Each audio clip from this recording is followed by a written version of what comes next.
imvugo yahindutse muri RDC, hagezweho ko Kisekedi yashutswe agatekerwa umutwe n'u Rwanda. Amasezerano n'umutego Kagame yagushijemo Kisekedi ni ibintu bigaragara. Aya ni amagambo ya Martin Fayulu, umwe mu banyapolitike bakomeye muri RDC, uri muri benshi bakomeje kuvuga ko amasezerano y'amahoro aherutse gushyirwaho umukono atazatanga umusaruro. Imvugo ahuriyeho na Kisekedi mu gushakira igisubizo impamvu y'imirwano ikomeye hagati ya FARDC na M23. Kuva u Rwanda na RDC byasinyana amasezerano Washington tariki ya 4 Ukuboza, ibintu byahinduye isura. RDC yahise ikomeza imirwano n'umutwe wa M23, irangije itangira gushinja u Rwanda ko arirwo rubiri inyuma. Ku mugoroba wo kuwa 4, ubwo Perezida wa Repubulika y'u Rwanda Paul Kagame yakiraga indahiro z'abayobozi bashya, yavuze ko akiri igitutu gikomeje gushyirwa ku Rwanda rusabwa gukemura ibibazo by'umutekano muke mu karere, hakirengagizwa uruhare kuri buri ruhande rugomba kugira ngo hashyirwe mu bikorwa aya masezerano. Kwikubitira ibintu byahise bisubirira idubi. RDC yavuye Washington DC muri Leta Zunze Ubumwe za Amerika iri mu wundi mujyo kuko yumvikanisha ko u Rwanda ari rwo rurebwa n'ibibazo byose.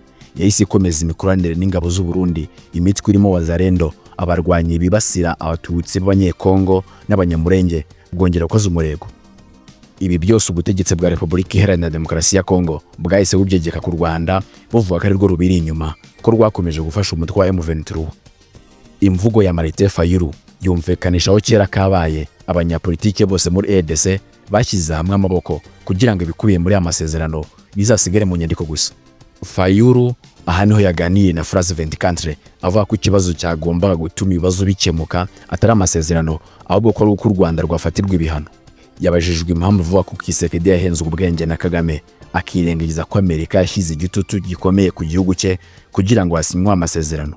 Fayulu yasubije ati, ntabwo navuga ko Trump yafatanyije na Kagame, ahubwo navuga ko we yashakaga gusinya amasezerano y'ubufatanye mu by'ubukungu hagati ya Repubulika Iharanira Demokarasi ya Kongo na Amerika. Ibyo kandi byagezweho. Mu mvugo ye bisa naho ikibazo cyakemuwe mu buryo butari bwo, kuko ngo hari ibihugu byinshi birebwa n'aya makimbirane, harimo Uganda, Repubulika Iharanira Demokarasi ya Kongo, Tanzania, u Burundi n'u Rwanda. Aya magambo asa n'ashaka kumvikanisha ko buri ruhande rurebwa n'iki kibazo rukwiye kugira icyo rukora kugira ngo bikemuke, ariko ararenga ibintu byose akabyegeka ku Rwanda, ari nabyo Perezida Paul Kagame yavuze ko bidakwiriye. Fayulu yavuze ko ibintu byapfiriye kuko amajwi y'abaturage atarigeze yumvwa muri 2018. Yashaka gusubiramo imvugo yuko ari we wari watowe, ariko Perezida Kabila agahitamo ko Kisekedi ari wa perezida. Ibi nabyo bishinja u Rwanda. Imvugo z'abanyapolitike ba RDC na Kisekedi zikomeje kumvikanisha ko kugira ngo ikibazo gikemuke mu burasirazuba bwa Repubulika Iharanira Demokarasi ya Kongo ari uko M23 yava mu bice yigaruriye igasubira aho yaturutse. Iyi ni ingingo u Rwanda n'ibindi bihugu byakunze kuvuga ko idakwiye, kuko byaba ari ukuvutsa M23 uburenganzira bwayo nk'abaturage b'Abanyekongo batagomba guhezwa mu gihugu cyabo. Mu yandi makuru, intumwa za AFC M23 zasubiye mu biganiro bya Doha. Ihuriro rya AFC M23 rirwanya ubutegetsi bwa Repubulika Iharanira Demokarasi ya Kongo ryatangaje ko intumwa zayo zasubiye mu biganiro by'amahoro biri kubera i Doha.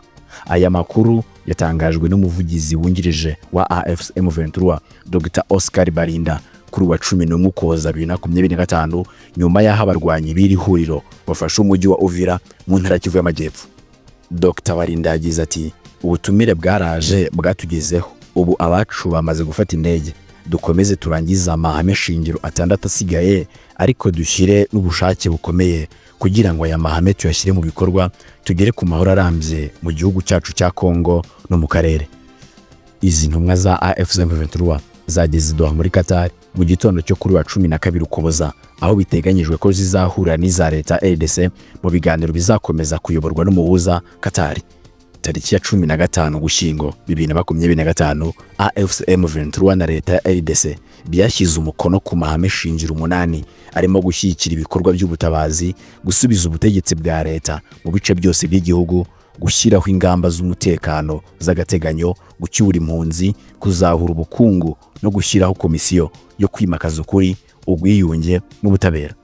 Harimo ihame ryo guhagarika imirwano burundu, kugenzura uko ryubahirizwa, n'iryo guhererekanya ifungwa ryo ryari ryaremejwe imbere ya tariki ya 15 Ugushyingo 2025, ariko ntatangira kubahirizwa. Dr Barinda aha niwe yatangaje ko mu gihe leta RDC yatangiye kubahiriza ihame ryo guhagarika imirwano ikanayikura zimwe mu mfungwa 700 AFC/M23 yifuza, icyizere cy'uko andi mahame yatanga umusaruro cyaba kibonetse. Mu kiganiro n'abanyamakuru cyabaye tariki ya 10 Ukuboza, umuyobozi wungirije wa AFC/M23 ushinzwe ibikorwa bya politike na diplomasi n'imiyoborere Bernard Bisimwa yatangaje ko intumwa ziri huriro n'izisubira Doha zizagaragaza uko leta RDC ikomeje kurenga ku masezerano y'agahenge. Umuryango wa Afurika yunze ubumwe African Union ihangayikishijwe n'umwuka mubi ukomeje gututumba mu karere u Rwanda ruherereyemo. Komisiyo y'umuryango wa Afurika yunze ubumwe yatangaje ko ihangayikishijwe n'umwuka mubi ukomeje gututumba mu karere k'ibiyaga bigari biturutse ku mirwano yabereye mu burasirazuba bwa Repubulika Iharanira Demokarasi ya Kongo. Komisiyo y'umuryango wa Afurika yunze ubumwe yatangaje ko perezida wayo Mohamed Ali Yusuf ari gukurikiranira hafi amakimbirane yo mu karere ahangayitse cyane, kandi ko babajwe n'uko yagize ingaruka ku basivile. Yakomeje asaba impande zishyamiranye ko zashyira imbere igisubizo cya politike hashingiwe kuri gahunda y'ibiganiro by'amahoro bya Doha biri kubera muri Qatar no ku masezerano y'amahoro ya Washington yashyizweho umukono n'u Rwanda na Repubulika Iharanira Demokarasi ya Kongo. Mohamed yavuze ko uyu muryango uzakomeza gukorana n'abafatanyabikorwa kugira ngo habeho ibiganiro bigamije kugarura umutekano mu karere k'ibiyaga bigari. Uracyankurikira? Yego. Amerika yafatiye Venezuela ibindi bihano bishya. Leta Zunze Ubumwe za Amerika zakomanyirije sosiyete 6 z'ubwikorezi zo muri Venezuela n'ubwato bwazo 6 nk'uburyo bw'igitutu iki gihugu cy'igihangange gikomeje gushyira kuri perezida w'iki gihugu Nicolas Maduro. Perezida Donald Trump ashinja guverinoma ya Maduro gufasha abakariteri bacuruza ibiyobyabwenge babyinjiza muri Amerika, ibintu Maduro yahakanye avuga ko ari urwitwazo abashaka guhirika ubutegetsi bwe bafite. Minisiteri y'Imari ya Leta Zunze Ubumwe za Amerika yatangaje ko sosiyete z'ubwato byo muri Venezuela byakomanyirijwe ko bitera inkunga ubutegetsi bw'ibyihebe bwamunzwe na ruswa.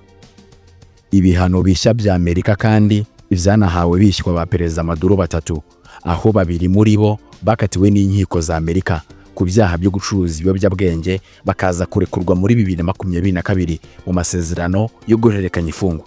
Minisitiri w'Imari wa Amerika Scott Bessent yatangaje ko ibihano bishya Amerika afatiye Venezuela byerekana ko ikuryoza ubutegetsi bwa Maduro na sosiyete zibushyigikiye ibyaha bakomeje gukora. Kuva muri Nzeri 2025 Amerika imaze kurasa ubwato burenga 20 ikekaho gutwara ibiyobyabwenge. Nubwo bimeze bityo, ariko Perezida Putin ashyigikiye Perezida Maduro usumbijwe na Amerika. Perezida w'Uburusiya Vladimir Putin yatangaje ko ashyigikiye Perezida wa Venezuela Nicolas Maduro mu gihe igihugu cye kiri mu makimbirane na Leta Zunze Ubumwe za Amerika zongereye ingabo n'ibikoresho bya gisirikare mu nyanja ya Caraïbe. Abayobozi bombi bagiranye ikiganiro kuri telefone kuwa 4 bagaruka ku mubano wihariye hagati ya Moscow na Caracas. Itangazo rya Kremlin ryo rivuga ko Putin yagaragaje ko yifatanyije n'abaturage ba Venezuela, anashimangira ko ashyigikiye guverinoma ya Maduro mu kurengera inyungu z'igihugu n'ubusugire bwacyo mu gihe hanganye n'igitutu gituruka hanze. Aba baperezida bombi bongeye kwemeza ko bazakomeza kubahiriza amasezerano y'ubufatanye basinye muri Gicurasi uyu mwaka.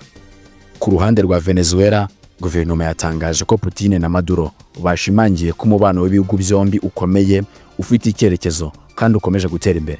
Yongeyeho ko perezida w'Uburusiya yashyigikiye imbaraga za Maduro zo gukomeza amahoro, umutekano wa politiki n'iterambere ry'ubukungu.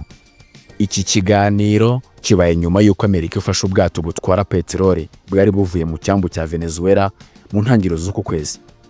Intumwa nkuru ya leta ya Amerika Pam Bond yavuze ko ubwo bwato bwari bwarafatiwe ibihano bushinjwa gutwara peteroli ikomoka muri Iran.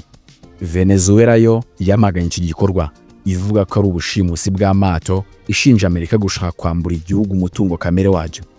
Yakomeje avuga ko ibikorwa bya Washington ari by'ubukoloni, anaburira ko gutangiza intambara mu karere byagira ingaruka zikomeye cyane. Abasirikare ba Ukraine baguye n'abakomerekeye mu ntambara barenze miliyoni.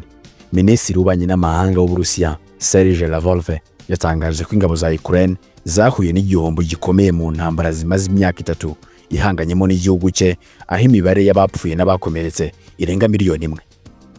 Lavrov yabivuze tariki ya 11 Ukuboza 2025 ubwo yari mu nama yigaga ku buryo umwiryano uri hagati y'igihugu cye na Ukraine wakemurwa, aho yagize ati nk'uko ubushakashatsi bw'umwimerere bubigaragaza, igihombo cy'ingabo za Ukraine kimaze kurenga miliyoni 1 kandi kiracyakomeza kwiyongera. Iyongeyeho ko mu gihe intambara yakomeza gukomera, ibihugu byo mu burengerazuba bw'isi bushyigikiye Ukraine bishobora kuyikuraho amaboko kuko intwaro byayihaga zikomeje gukendera. Ubutegetsi bwa Kiev bwakomeje kunyuranya n'ingano z'ingabo zimaze kugwa muri iyi ntambara, aho muri uyu mwaka perezida wa Ukraine Volodymyr Zelensky yavuze ko kuva mu mwaka wa 2022 abasirikare 43,000 aribo bapfuye ba Ukraine ndetse n'abarenga 380,000 bakomeretse. Mu kiganiro gikurikira yavuze ko abasirikare 100,000 aribo bapfuye, ariko ibiro bye byaje kubihakana.